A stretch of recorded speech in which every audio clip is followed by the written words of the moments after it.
República Casa Civil Subchefia para Assuntos Jurídicos Lei nº 8.112, de 11 de dezembro de 1990 dispõe sobre o regime jurídico dos servidores públicos civis da União, das autarquias e das fundações públicas federais.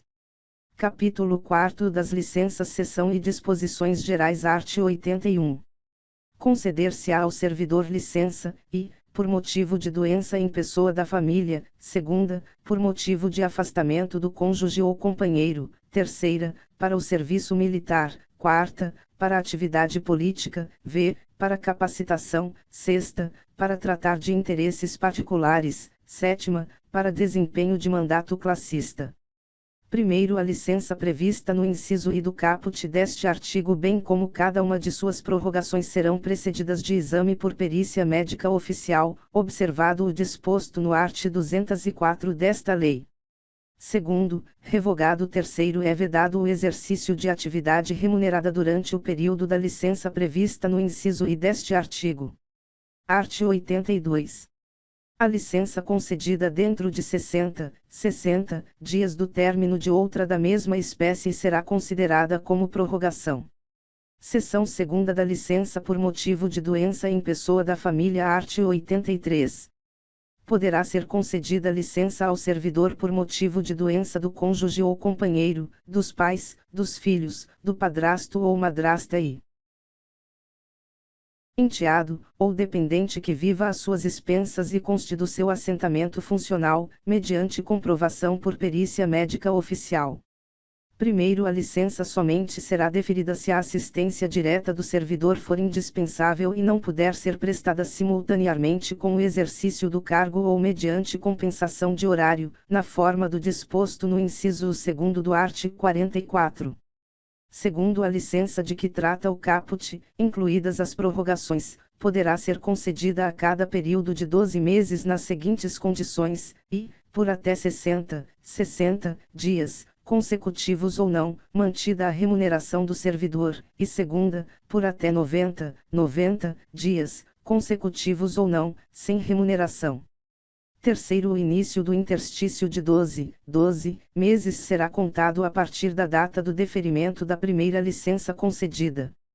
Quarto, a soma das licenças remuneradas e das licenças não remuneradas, incluídas as respectivas prorrogações, concedidas em um mesmo período de 12 meses, observado o disposto no terceiro, não poderá ultrapassar os limites estabelecidos nos incisos I e 2ª do segundo. Seção 3ª da licença por motivo de afastamento do cônjuge art. 84. Poderá ser concedida licença ao servidor para acompanhar cônjuge ou companheiro que foi deslocado para outro ponto do território nacional, para o exterior ou para o exercício de mandato eletivo dos poderes executivo e legislativo. Primeiro, a licença será por prazo indeterminado e sem remuneração. Segundo, no deslocamento de servidor cujo cônjuge ou companheiro também seja servidor público, civil ou militar, de qualquer dos poderes da União, dos Estados, do Distrito Federal e dos municípios, poderá haver exercício provisório em órgão ou entidade da administração federal direta, autárquica ou fundacional, desde que para o exercício de atividade compatível com o seu cargo. Seção 4ª da licença para o serviço militar art. 85. Ao servidor convocado para o serviço militar será concedida licença, na forma e condições previstas na legislação específica. Parágrafo único. Concluído o serviço militar, o servidor terá até 30 dias sem remuneração para reassumir o exercício do cargo. Seção V da licença para atividade política art. 86. O servidor terá direito à licença, sem remuneração, durante o período que mediar entre a sua escolha em convenção partidária, como candidato a cargo eletivo, e a véspera do registro de sua candidatura perante a Justiça Eleitoral. Primeiro, o servidor candidato a cargo eletivo na localidade onde desempenha suas funções e que exerça cargo de direção, chefia, assessoramento, arrecadação ou fiscalização, dele será afastado, a partir do dia imediato ao do registro de sua candidatura perante a Justiça Eleitoral, até o 10º dia seguinte ao do pleito. Segundo, a partir do registro da candidatura e até o 10º dia seguinte ao da eleição, o servidor fará jus à licença, assegurados os vencimentos do cargo efetivo, somente pelo período de 3 meses. Seção 6ª da licença para capacitação, art. 87. Após cada quinquênio de efetivo exercício, o servidor poderá, no interesse da administração, afastar-se do exercício do cargo efetivo, com a respectiva remuneração, por até 3 meses, para participar de curso de capacitação profissional. Parágrafo único. Os períodos de licença de que trata o caput não são acumuláveis. Art. 88. Revogado art. 89. Revogado art. 90. Vetado. Seção 7ª. Da licença para tratar de interesses particulares, art. 91. A critério da administração, poderão ser concedidas ao servidor ocupante de cargo efetivo, desde que não esteja em estágio probatório, licenças para o trato de assuntos particulares pelo prazo de até 3 anos consecutivos, sem remuneração. Parágrafo único. A licença poderá ser interrompida, a qualquer tempo, a pedido do servidor ou no interesse do serviço. Seção 8ª da licença para o desempenho de mandato classista, art. 92.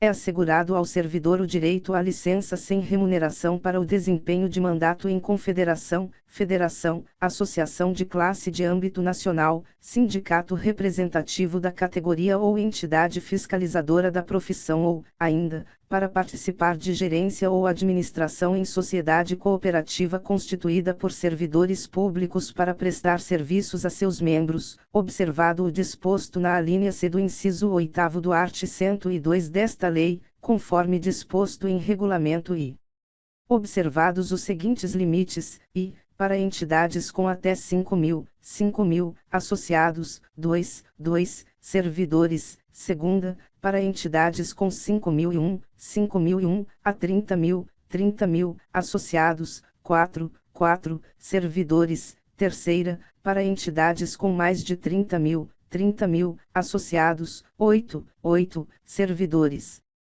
Primeiro, somente poderão ser licenciados os servidores eleitos para cargos de direção ou de representação nas referidas entidades, desde que cadastradas no órgão competente. Segundo, a licença terá duração igual à do mandato, podendo ser renovada, no caso de reeleição. Capítulo V dos afastamentos, seção I do afastamento para servir a outro órgão ou entidade. Art. 93. O servidor poderá ser cedido para ter exercício em outro órgão ou entidade dos poderes da União, dos Estados, ou do Distrito Federal e dos municípios, nas seguintes hipóteses, e, para exercício de cargo em comissão ou função de confiança, segunda, em casos previstos em leis específicas. Primeiro, na hipótese do inciso I, sendo a cessão para órgãos ou entidades dos Estados, do Distrito Federal ou dos municípios, o ônus da remuneração será do órgão ou entidade cessionária, mantido o ônus para o cedente nos demais casos. Segundo, na hipótese de o servidor cedido à empresa pública ou sociedade de economia mista, nos termos das respectivas normas, optar pela remuneração do cargo efetivo ou pela remuneração do cargo efetivo acrescida de percentual da retribuição do cargo em comissão, a entidade cessionária efetuará o reembolso das despesas realizadas pelo órgão ou entidade de origem. Terceiro, a cessão far-se-á mediante portaria publicada no Diário Oficial da União. Quarto, mediante autorização expressa do Presidente da República, o servidor do Poder Executivo poderá ter exercício em outro órgão da administração federal direta que não tenha quadro próprio de pessoal, para fim determinado e a prazo certo. Quinto, aplicar-se à União, em se tratando de empregado ou servidor por ela requisitado, as disposições dos 1º e 2º deste artigo. Sexto, as seções de empregados de empresa pública ou de sociedade de economia mista, que receba recursos de Tesouro Nacional para o custeio total ou parcial da sua folha de pagamento de pessoal, independem das disposições contidas nos incisos I, segunda e 1º e 2º deste artigo, ficando o exercício do empregado cedido condicionado à autorização específica do Ministério do Planejamento, Orçamento e Gestão, exceto nos casos de ocupação de cargo em comissão ou função gratificada. 7 graus. O Ministério do Planejamento, Orçamento e Gestão, com a finalidade de promover a composição da força de trabalho dos órgãos e entidades da administração pública federal, poderá determinar a lotação ou o exercício de empregado ou servidor, independentemente da observância do constante no inciso I e nos 1º e 2º deste artigo. Seção 2ª do afastamento para exercício de mandato eletivo. Art. 94. Ao servidor investido em mandato eletivo aplicam-se as seguintes disposições, e, tratando-se de mandato federal, estadual ou distrital, ficará afastado do cargo. Segunda, investido no mandato de prefeito, será afastado do cargo, sendo-lhe facultado optar pela sua remuneração. Terceira, investido no mandato de vereador, havendo compatibilidade de horário, perceberá as vantagens de seu cargo, sem prejuízo da remuneração do cargo eletivo. B, não havendo compatibilidade de horário, será afastado do cargo, sendo-lhe facultado optar pela sua remuneração.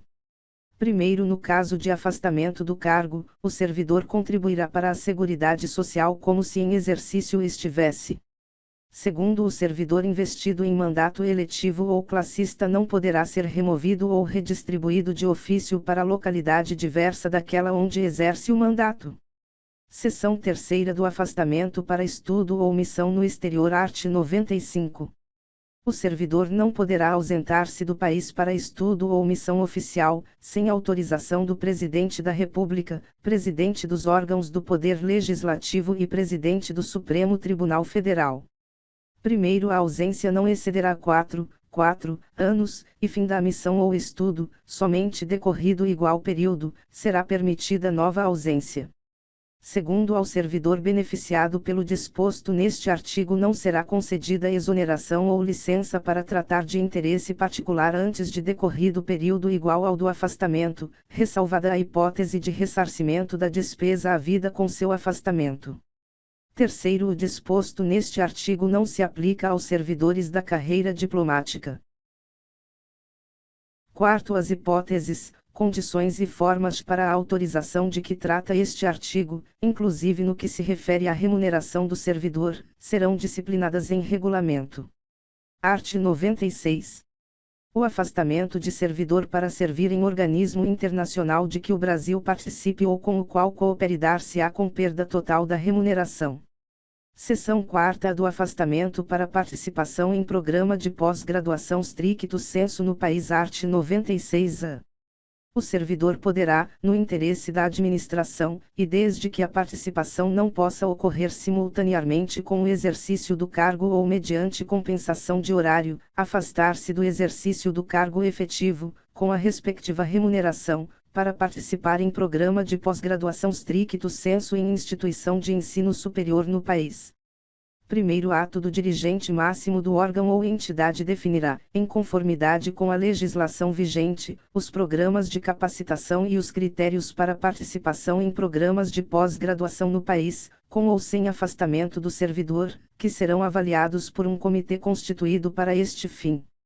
Segundo, os afastamentos para realização de programas de mestrado e doutorado somente serão concedidos aos servidores titulares de cargos efetivos no respectivo órgão ou entidade há pelo menos 3 anos para mestrado e 4 anos para doutorado, incluído o período de estágio probatório, que não tenham se afastado por licença para tratar de assuntos particulares para gozo de licença capacitação ou com fundamento neste artigo nos 2 anos anteriores à data da solicitação de afastamento.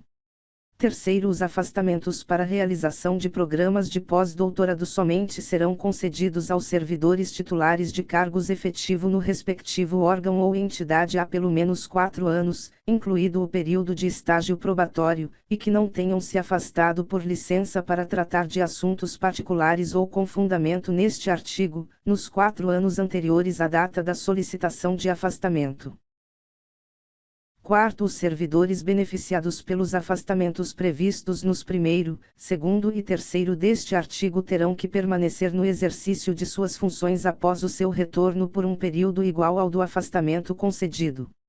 Quinto, caso o servidor venha a solicitar exoneração do cargo ou aposentadoria, antes de cumprido o período de permanência previsto no 4º deste artigo, deverá ressarcir o órgão ou entidade, na forma do artigo 47 da Lei nº 8.112, de 11 de dezembro de 1990, dos gastos com seu aperfeiçoamento. Sexto, caso o servidor não obtenha o título ou grau que justificou seu afastamento no período previsto, aplicar-se o disposto no 5º deste artigo, salvo na hipótese comprovada de força maior ou de caso fortuito, a critério do dirigente máximo do órgão ou entidade. Sétimo, aplicar-se a participação em programa de pós-graduação no exterior, autorizado nos termos do artigo 95 desta lei, o disposto nos 1º a 6º deste artigo.